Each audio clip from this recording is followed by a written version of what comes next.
Në një nga momentet më të forta dhe më tronditëse të këtij sezoni të Big Brother VIP Albania, banorja Stelina ka ndarë për herë të parë publikisht një histori që ka lënë pa fjalë banorët dhe publikun jashtë shtëpisë.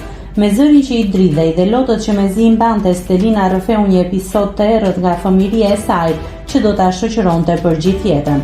Ajo tregoi se ishte vetëm një fëmijë duke luajtur jashtë shtëpisë kur dëgjoi të bërtitura të forta që vinin nga brenda.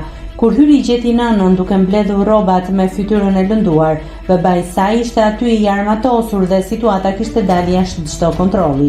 Në një përpjekje për t'u mbrojtur, nëna u përballe para me të dhe u plagosë rënd në fytyrë, në gojë, pranë zemrës dhe në dorë, teksa tentoi t'i kapte armën.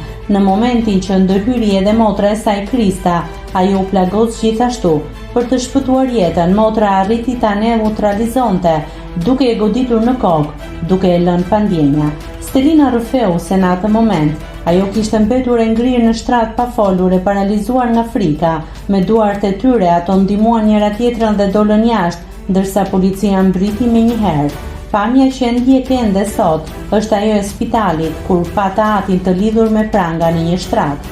Pas ngjarjes, ajo humbi të folurën për një periudhë. Mjekët konstatuan se ishte traumatizuar rënd. Shumë njerëz i thonin nënës së saj se nuk do t'ia dilte kurrë t'i rriste vajzat e vetme, por Stelina tregon se atëherë, edhe pse fëmijë gjeti forcën të fliste dhe të thoshte se një ditë njerëzit do ta dinin emrin e saj.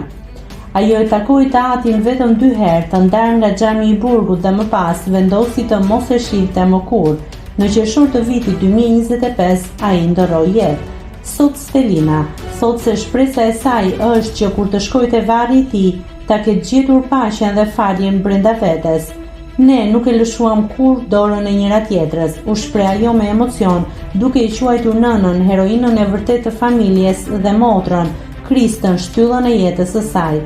Jo rastësisht, siç tregoi Stelina, ajo ka zgjedhur të studiojë drejtësi sepse gjithë jeta e saj është ndërtuar mbi nevojën për drejtësi, mbrojtje dhe zë për ata që nuk e kanë.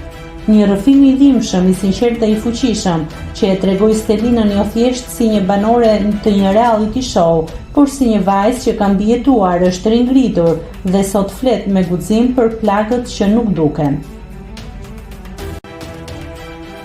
Nëse klikoni mbi butonin subscribe, do t'ju shfaqen të gjitha publikimet tona. Ju ftoj t'i bëni subscribe kanalit, të pëlqeni videot dhe të lini komentin tuaj.